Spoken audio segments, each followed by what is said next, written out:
Jared Waerea-Hargreaves. Waerea-Hargreaves has knocked it out of the way. Oh, Pittavano was questionable, but Waerea-Hargreaves will stride away and reach out and put the ball down.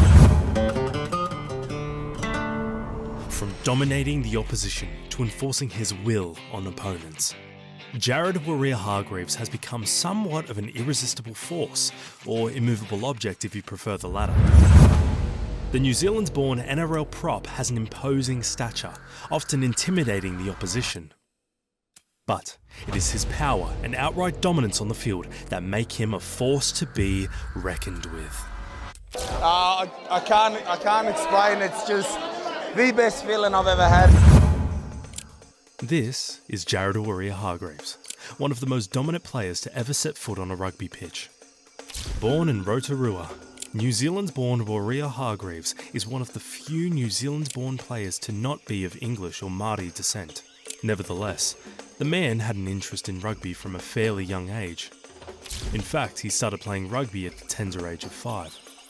Being a youngster, he naturally admired the All Blacks, something many young New Zealanders do growing up.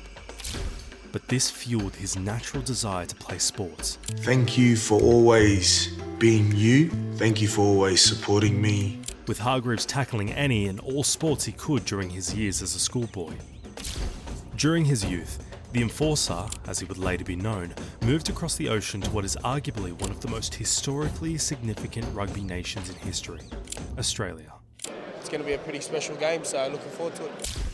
It was here that he began making a name for himself, playing schoolboy rugby union at Iona College.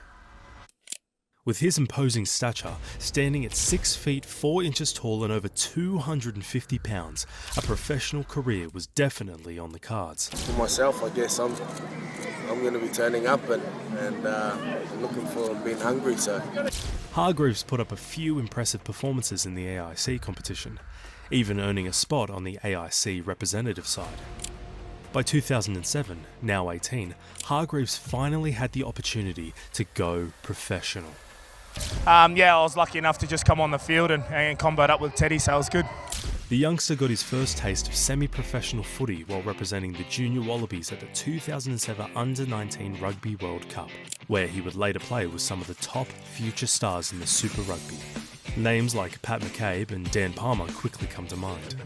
Having returned from his international duties, it was unclear whether Hargreaves would go the route of rugby union or rugby league. However, his incredible size and speed to match would make him a top target for the NRL sides.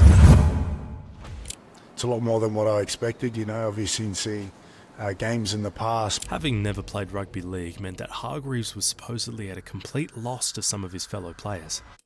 However, he would still be recruited by the Manly Warringah Sea Eagles. During his debut season, flashes of his brilliance already began to show.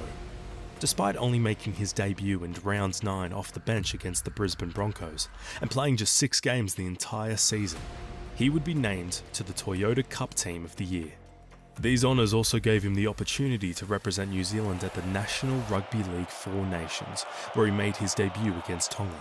And to wear that black jersey, I'm not only representing myself, but I'm also representing my family. The cherry on top of this incredible debut year would come when he scored 2 tries in the Kiwi 62-12 demolition of France at Stade Ernest Wallet. But just a year later, it was clearly time for a change, with Hargreaves signing a 3-year deal with the Sydney Roosters. This would not be such a massive breakout year, with numerous losses, including a 32-8 loss to the St George Illawarra Dragons in the NRL Grand Final. it's a massive honour, for myself and my family. It's such a privilege and an honour. The next few years would see him become an enforcer for the Roosters. With his incredible size, which easily combined with his natural strength, he would go on to play 310 games for the Roosters, scoring 15 tries. But, being a prop, the stats don't tell the full story. You see, a prop is not the flashiest player, nor do they score the most tries, but what they can do is impose their will on the opposition. By softening up his opponents with dominant runs and the occasional bone-crunching tackle, Hargreaves created opportunities for the rest of the team to dominate. I'd probably be Rocky the Rooster. This was precisely his role playing for the Roosters and New Zealand. It would take 2 seasons of playing for the Roosters before Hargreaves finally scored his first try for the club. In fact, this try would play a pivotal role in the victory of SFS. One of his breakout moments came during the 2012 season. It would be on February 6 when he finally earned a call-up to the NRL All-Stars. Despite playing from the interchange bench, they would run out 28-12 victors against the Indigenous All-Stars. The 2012 season also showed him scoring 3 tries, his most in a single season thus far. Still just 25 years of age, Hargreaves brought up his century playing his 100th game against the Penrith Panthers in the round's 1932-12 victory at SFS. The following year would see him earn the co-captain role for the Roosters, a nod to his incredible years of service with the Roosters. I love what I do, Fred. I love turning up every day. I love these guys. But, with age now becoming an enemy, even giants had to fall. Despite seeming unbreakable, he would encounter his first serious injury against the Brisbane Broncos. A knee injury immediately ended his season, putting him on the shelf for a couple of months. Just really excited to be back amongst the boys and in this environment. So it would only be in round 9 of the 2016 season when he fully returned, once again off the bench but showing some of his dominance in the 38-0 victory against the Newcastle Knights. for me, it's just doing my job and doing my part for the team. So really looking forward to it. 2017 and 18 saw a resurgence in the game, with impressive performances and even playing every single game of the 2017 season. But despite rugby league seeming laxer than its union counterpart, the Enforcer still had a few run-ins with the law. Most notable was a report on the club's Week 17 loss against North Queensland, which ultimately led him to being cleared. He would finally cop a one-match ban after tripping South Sydney player James Roberts. Waerea-Hargreaves continued his career dominating for the Sydney Roosters, signing a 3-year extension that would keep him at the club until 2023. I am really good looking. Thank you. During this time, some of his notable achievements include representing New Zealand at the 2021 Rugby League World Cup and copping a massive 7-match suspension for a grueling high tackle on West Tigers player Apasai Coruscant during the 2023 season.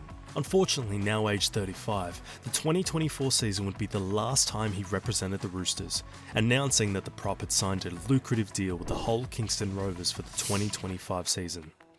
As of this video, he has played a total of 314 games, scoring 16 tries and 64 points for the Sea Eagles and Roosters. But it was not his incredible performances, often carrying his side through imposing his will, that many will remember. You see, many, including the Aussie media, love to call him somewhat of a grub. Much like Joe Marler, one of the dirtiest rugby union players ever, Waerea-Hargreaves has had his fair share of run-ins with officials. Despite playing more than 300 games in 16 seasons, he has also copped suspensions, resulting in the man missing 29 games over his career. That is more than a full season of rugby league. This has become a big talking point amongst fans about how trustworthy it could be in not causing critical penalties during big games. Others will tell you that it is the spirit of the game. In fact, a step back before the technology era would reveal moments that are often bone-chilling, with fans being treated to a far more physical form of game. It is only recently that the NRL began clamping down on some of these aspects, which have arguably softened up the game a bit. Now, if you consider the physical stature, position, and often over-the-top aggression on display by Waerea-Hargreaves, it is easy to see why he might have been better off playing with the older crop of players. Talking to Australian Sports Network 9, Paul Gallen, former NRL and State of Origin player, revealed that Jared Waerea-Hargreaves was certainly one of, if not the toughest player he had ever faced. The player who has the best intimidation factor in the game at the moment is Jared Waerea-Hargreaves, purely because of how aggressive he plays the game and how he just flies so close to the edge every single time. But despite his tendency to give away some penalties on occasions, he often intimidates his opponents enough that it opens the game for the rest of the team. If we had to draw comparisons to another enforcer in rugby, it would be South African legend and lock Bakkies Botha, who had the same tendency, but would often still sway the momentum of the game in his favour. There's absolutely no doubt that Waerea-Hargreaves will forever be remembered as a legend of the game, and perhaps he is the last in his crop of players who were simply built differently. With a new challenge on the horizon, the 2025 season is certainly something people will be looking forward to.